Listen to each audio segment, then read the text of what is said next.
Quand il m'a regardé et m'a dit de vérifier mon compte bancaire, j'ai senti un frisson me parcourir le dos. Ce que je ne savais pas, c'est que pendant qu'il souriait avec cette expression triomphante, j'avais un atout caché qui allait tout changer. Je m'appelle Ruth Moreau. J'ai 58 ans et j'ai vécu à Lyon toute ma vie. J'ai été mariée pendant 30 ans à Philippe, un homme que j'ai rencontré dans un café près de la place Bellecour lorsque nous étions tous les deux jeunes et pleins de rêves. Il travaillait dans le secteur financier, toujours bien habillé avec ses costumes coûteux et ce parfum que je sentais avant même son entrée dans notre maison de la Croix-Rousse. Notre vie n'était pas un conte de fées, mais elle semblait solide. Nous avons une autre fille, Céline, aujourd'hui âgée de 27 ans et vivant à Paris, et notre appartement avec vue sur le Rhône. Je me levais tous les jours à 6 heures du matin pour préparer le café que Philippe buvait en lisant Le Progrès, notre journal local. Il a à peine levé les yeux pour me remercier. Au début, ce n'était pas comme ça. Il rapportait des fleurs des marchés aux fleurs du quai Saint-Antoine. Le dimanche, nous nous promenions dans le parc de la Tête d'Or pour faire des projets d'avenir. Mais les années passèrent, et Philippe devint de plus en plus distant, plus froid. Les absences sont devenues monnaie courante. « Je travaille, Ruth », disait-il en arrivant à la maison à 23 heures, sentant le vin cher et le parfum qui n'était pas le mien. Des dîners d'affaires qui n'ont jamais fini. Des voyages à Paris qui ont duré plus longtemps que nécessaire. Je n'étais pas stupide, mais je me suis convaincue que ce n'était qu'une phase. En France, on dit, la vie n'est pas un long fleuve tranquille. La vie n'est pas un fleuve tranquille. J'ai accepté les hauts et les bas du mariage comme faisant partie du cours naturel des choses. C'est au printemps dernier que j'ai remarqué quelque chose d'étrange. Philippe a commencé à m'apporter des documents à signer. C'est juste pour refinancer l'appartement, mon chéri, disait-il sans jamais me laisser le temps de lire les journaux. Faites-moi confiance, c'est moi qui comprends ces choses. Et j'ai fait confiance. Pendant des décennies, il a géré nos finances. Qui devais-je interroger? Professeur de lettres dans une école secondaire, je connaissais Balzac et Flaubert, pas les hypothèques et les placements. Mais voilà, le jour de mon anniversaire, Philippe est rentré à la maison et il n'y a pas eu de cadeau, pas même un « joyeux anniversaire ». Au lieu de cela, il s'est assis à notre table à manger en chaîne celle que nous avons achetée pour notre 10e anniversaire de mariage et à prononcer des mots que je n'aurais jamais imaginé entendre. Je veux divorcer, Ruth. Il n'y avait aucune explication, il n'y avait pas de larmes de sa part. Juste une annonce clinique, comme pour m'informer de la météo. Il avait déjà un appartement loué dans le 6e arrondissement, m'a-t-il dit. J'avais déjà engagé un avocat. Tout était planifié, minutieusement organisé. Tout ira bien, dit-il en buvant la dernière gorgée de Bordeaux que nous avons partagée. C'est ton appartement. Assurez-vous simplement de vérifier votre compte bancaire. Ce sourire. Ce foutu sourire qui m'accompagnait depuis 30 ans maintenant avait une touche de cruauté que je n'avais jamais remarquée auparavant. Il se leva, ramassa la valise déjà préparée dans le hall d'entrée et partit. 30 ans d'effet un vendredi soir. 30 ans de mariage. 3 décennies passées à prendre soin de notre famille, à croire en chacune de ses paroles. Et en un instant, j'ai découvert que tout était mensonge. Pensez-vous connaître la personne avec qui vous partagez votre lit? Je le pensais aussi, jusqu'à ce que je trouve cette fausse signature. La suite montrera que même à 58 ans, il n'est jamais trop tard pour reprendre le pouvoir. Restez jusqu'à la fin pour découvrir comment j'ai transformé la plus grande trahison de ma vie en ma plus grande libération. Cela pourrait être votre histoire, ou celle de quelqu'un que vous aimez. Inscrivez-vous pour ne manquer aucun détail de ce voyage de renaissance qui inspirera votre propre transformation. J'ai passé le week-end en état de choc. Je n'ai pas mangé, je n'ai pas dormi. J'ai reçu des messages de Céline me demandant si j'allais bien, Philippe l'avait déjà appelé pour lui parler du divorce. Je ne pouvais pas répondre. Comment expliquer à ma fille que son père venait de détruire tout ce que je pensais être vrai dans nos vies? Lundi, les yeux gonflés et la main tremblante, je suis entré dans le Crédit Lyonnais, la banque où nous gardions nos comptes depuis des décennies. Madame Leblanc, la gérante qui connaissait notre famille depuis des années, m'a accueilli avec un air inquiet. « Ruth, ça va? Tu es pâle. » Philippe a demandé le divorce, dit-il d'une voix brisée. Il a mentionné quelque chose à propos du compte bancaire. Je ne sais pas à quoi m'attendre. Le visage de Madame Leblanc changea. De l'inquiétude à quelque chose de plus sombre. Elle m'a emmené dans sa chambre privée, a fermé la porte et a commencé à taper sur son ordinateur. « Ruth, dit-elle finalement, il y a quelque chose que je dois te montrer. » Je n'oublierai jamais le moment où Madame Leblanc a tourné l'écran de l'ordinateur vers moi. Mes yeux parcoururent les chiffres sur l'écran et mon estomac se serra. Une dette de 200 000 €. Un prêt à mon nom que je n'avais jamais demandé. C'est impossible, balbutiai-je. Je n'ai jamais signé quelque chose de pareil. Madame Leblanc glissa une autre feuille de papier sur la table, une copie du contrat de prêt. En bas de la page, c'était là, ma signature. Ou du moins, quelque chose qui lui ressemblait. Quand a-t-il été signé? Ai-je demandé, sentant la nausée monter dans ma gorge. Il y a 3 mois, répondit-elle, son ton professionnel masquant la compassion dans ses yeux. L'argent a été transféré sur un compte offshore puis sur plusieurs comptes différents. Ce sera difficile à retracer. Il y a 3 mois. Exactement au moment où Philippe a commencé à m'apporter des documents à signer. Des documents qu'il ne m'a jamais laissé lire correctement. J'ai besoin de copies de tout, dit-il, une froideur soudaine remplaçant le choc. Et j'ai besoin de savoir quelles sont mes options. J'ai quitté la banque avec un dossier rempli de papiers et une ferme détermination dans le cœur.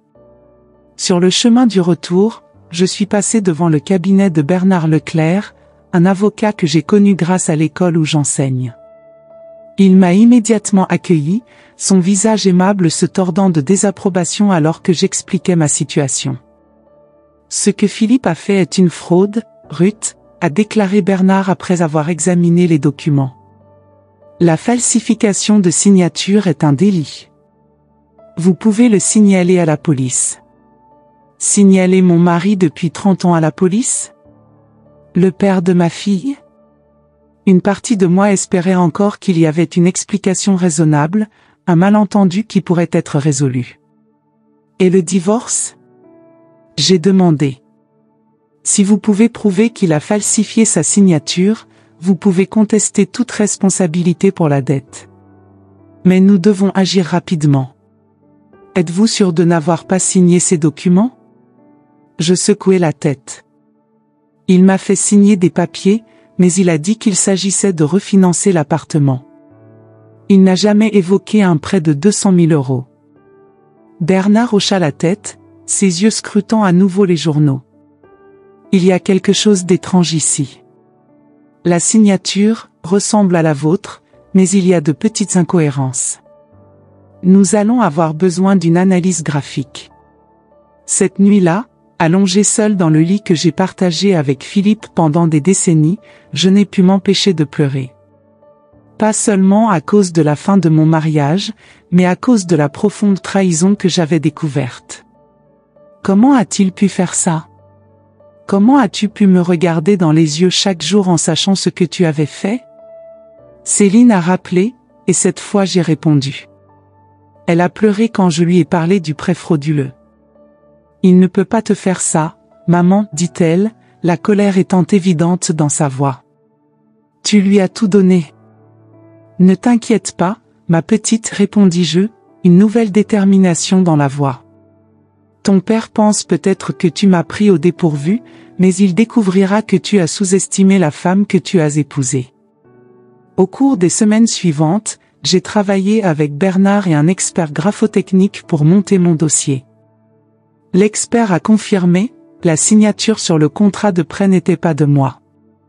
Il y avait de petites différences, imperceptibles pour un œil non averti, mais définitives après analyse experte. Bernard a porté plainte contre Philippe pour faux et escroquerie. La police a ouvert une enquête. Pendant ce temps, la procédure de divorce poursuivait son cours. Philippe semblait confiant, presque arrogant lors de nos rendez-vous juridiques. Il agissait comme si tout était sous contrôle, comme si j'étais un adversaire gênant mais inoffensif. Il ne savait pas que je rassemblais des preuves, renforçant silencieusement mon dossier. Il s'est avéré que l'argent du prêt avait été utilisé pour acheter un appartement de luxe à Cannes, un investissement que Philippe envisageait de garder pour lui après le divorce. J'ai aussi découvert qu'il était en couple avec une femme beaucoup plus jeune, une agente immobilière qui l'a aidé à trouver l'appartement. Un après-midi, j'ai reçu un appel de Madame Leblanc. « Ruth, nous avons trouvé quelque chose d'intéressant, dit-elle, sa voix trahissant une pointe de satisfaction. Nous avons des images de sécurité du jour où l'accord de prêt a été signé. Vous n'étiez pas présent. Une autre femme a signé en votre nom. C'est à ce moment-là que toutes les pièces se sont mises en place. Philippe n'avait pas seulement contrefait ma signature, il avait convaincu sa maîtresse de se faire passer pour moi. Un acte qui non seulement a trahi ma confiance, mais qui constitue un crime grave. Envoyez ces images à Bernard immédiatement, ai-je ordonné. Et Madame Leblanc, merci. Pour tout. Lorsque j'ai raccroché, j'ai senti un étrange calme m'envahir. La douleur était toujours là, la trahison brûlait toujours comme de l'acide. Mais maintenant, j'avais quelque chose de plus, un plan. Le jour du procès en divorce arriva, gris et froid comme mon humeur. Je me suis habillée avec soin, un costume bleu marine que Philippe a toujours détesté, me disant qu'il me donnait un air sévère. Aujourd'hui, la poupe était exactement ce à quoi je voulais ressembler. Le tribunal des affaires familiales de Lyon était un bâtiment imposant, qui faisait écho aux histoires de milliers de mariages brisés. Je suis entrée avec Bernard à mes côtés, ma serviette pleine de documents à la main. Philippe était déjà là, assis avec son avocat, un homme à l'air arrogant et au costume hors de prix. En nous voyant, Philippe sourit, ce sourire condescendant dont je réalisais maintenant qu'il avait toujours été le signe de son dédain déguisé. Il s'est penché et a murmuré quelque chose à son avocat, qui a ri doucement. « Prêt ?» demanda Bernard. « Plus que jamais » répondis-je. L'audience a débuté de façon assez classique. Les deux parties ont présenté leur position initiale. Philippe a demandé un partage équitable du patrimoine, ce qui signifiait que je garderais l'appartement, mais aussi la dette de 200 000 €. Son avocat a fait valoir que, comme le prêt était à mon nom et que ma signature figurait sur le contrat, cela relevait de ma seule responsabilité. « Madame Moreau, dit le juge, un homme d'âge moyen aux yeux fatigués, avez-vous quelque chose à dire sur ce prêt ? » « Oui, Votre Excellence, répondis-je, ma voix plus ferme que ce à quoi je m'attendais. Je n'ai jamais signé ce contrat. Ma signature était falsifiée. L'avocat de Philippe l'a immédiatement interrompu. C'est une accusation grave, Votre Excellence. La signature a été vérifiée par la banque. Madame Moreau cherche clairement à se soustraire à ses responsabilités financières. C'est alors que Bernard est intervenu, d'une voix calme et professionnelle. Votre Excellence, nous avons des preuves substantielles de fraude. Premièrement, nous avons un rapport d'un expert graphotechnique qui confirme que la signature n'est pas celle de mon client. Deuxièmement, nous avons des images de sécurité de la banque montrant que ce n'est pas Madame Moreau qui a signé le document, mais quelqu'un d'autre. Nous présentons les preuves. Les images de sécurité montraient clairement une femme blonde, au moins 20 ans plus jeune que moi, signant des papiers tandis que Philippe se tenait à ses côtés. Le visage de Philippe pâlit lorsque les images furent montrées. Son avocat parut soudain moins confiant. Par ailleurs, poursuit Bernard, la police enquête déjà sur Monsieur Moreau pour escroquerie et faux. Nous avons ici une copie de la plainte formelle. Le juge a examiné les documents, son visage exprimant une inquiétude croissante. Il se tourna vers Philippe. « Monsieur Moreau, ce sont des accusations très graves. Qu'avez-vous à dire pour votre défense ?» Philippe regarda son avocat qui lui murmura quelque chose à l'oreille. Lorsqu'il se tourna de nouveau vers le juge, le charme qu'il avait toujours utilisé comme arme avait disparu. « Je n'ai aucun commentaire pour le moment, Votre Excellence. Je dois consulter davantage mon avocat. » Le juge hocha gravement la tête. « Cette audience est suspendue. Compte tenu de l'évolution de ces accusations pénales, la procédure de divorce sera suspendue jusqu'à ce que l'enquête pénale soit terminée. » Quand nous avons quitté la pièce, j'ai remarqué que Philippe m'observait. Pour la première fois depuis notre rencontre, j'ai vu quelque chose dans ses yeux que je n'avais jamais vu auparavant, la peur. Bernard me serra doucement l'épaule. « Tu as très bien fait, Ruth. » Il ne s'attendait pas à ça. « Non, répondis-je, un léger sourire aux lèvres. Il a toujours pensé que j'étais faible. Que j'accepterais n'importe quoi pour maintenir la paix. » Alors que nous marchions dans le couloir, Philippe s'est soudainement approché, son avocat essayant de le faire reculer. « Ruth, dit-il d'une voix mêlée de colère et de panique, tu n'es pas obligée de faire ça. Nous pouvons résoudre tout cela sans impliquer la police. Pensez à Céline, au scandale. » Je me suis arrêtée et je l'ai regardé. Cet homme que j'ai aimé pendant 30 ans, qui partageait mon lit, qui a vu naître notre fille, qui a connu chaque cicatrice, chaque tristesse, chaque rêve que j'ai jamais fait. Cet homme qui m'a trahi de la manière la plus cruelle possible. « Trop tard, Philippe, dit-il calmement. Tu aurais dû y penser avant de falsifier ma signature. Avant d'essayer de me laisser 200 000 € de dette pendant que tu commençais une nouvelle vie avec ta maîtresse. » Son visage se durcit. « Vous n'en avez aucune preuve. »« Je n'en ai pas besoin pour le tribunal, » répondis-je. « Mais nous connaissons tous les deux la vérité, n'est-ce pas ?» Philippe s'avança, le visage déformé par la fureur. « Tu vas le regretter, Ruth. Regarde ton compte en banque. Penses-tu pouvoir subvenir à tes besoins? Un enseignant d'âge moyen avec un salaire médiocre? » C'est alors que j'ai sorti de mon sac une enveloppe que j'avais reçue la semaine précédente. « Regardez la signature, » dit-il en l'attendant. Il ouvrit l'enveloppe, confus. À l'intérieur se trouvait une notification de la banque indiquant que tous les transferts liés aux prêts frauduleux avaient été annulés. Et surtout, il y avait une lettre de la police confirmant qu'elle disposait de suffisamment de preuves pour poursuivre non seulement Philippe, mais aussi son complice. « C'est fini, Philippe, » dis-je d'une voix calme. « Tu as perdu. 6 mois se sont écoulés depuis ce jour au tribunal. L'hiver a cédé la place au printemps et les jardins de Lyon ont explosé de couleurs que je n'avais pas remarquées depuis des années. Philippe a été formellement accusé d'escroquerie et de faux. Son amante, Nathalie, a également été accusée de complicité. L'affaire n'a pas encore été jugée, mais les preuves sont accablantes. Notre divorce a été finalisé il y a 3 semaines. Finalement, Philippe a accepté un accord favorable pour moi, probablement dans l'espoir que j'abandonnerais les poursuites pénales. Je ne me suis pas retiré. Certaines trahisons vont au-delà du pardon.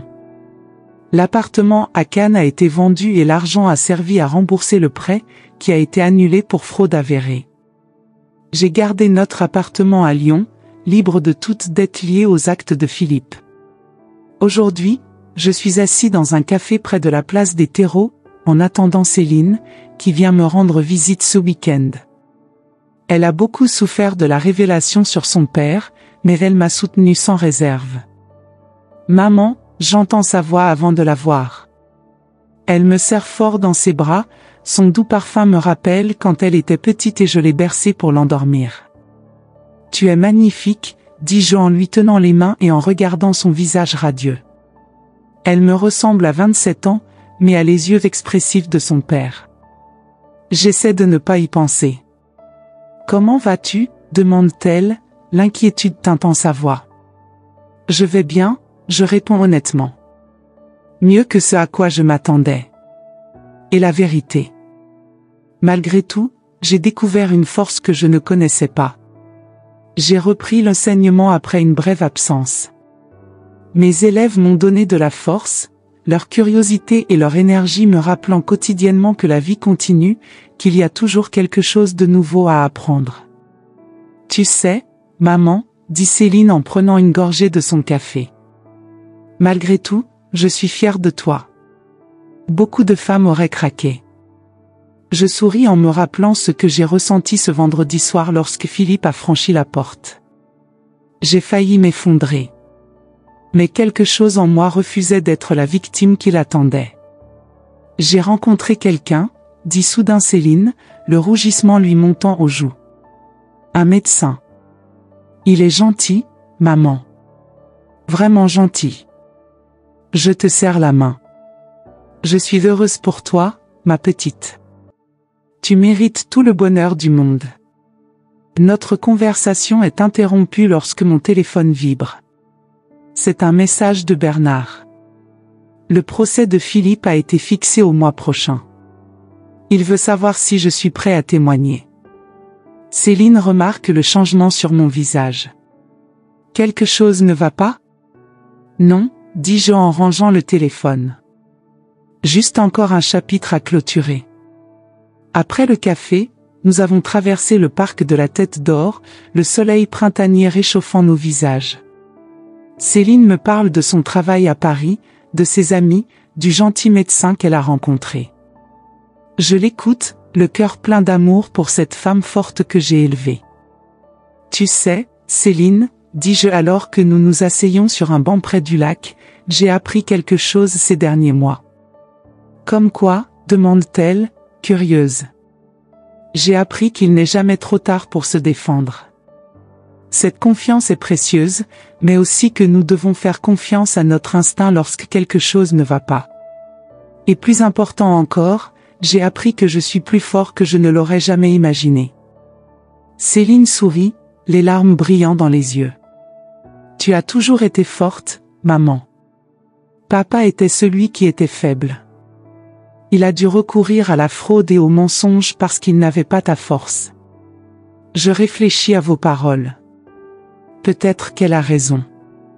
Peut-être que la vraie force ne réside pas dans la domination des autres, mais dans le fait de rester intact même face aux vents les plus violents de la vie.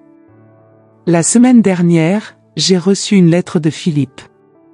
Il m'a demandé pardon, m'a dit qu'il avait perdu la tête, qu'il avait peur de vieillir, de la fin de sa carrière qui approchait. Il a dit qu'il m'aimait toujours, à sa manière.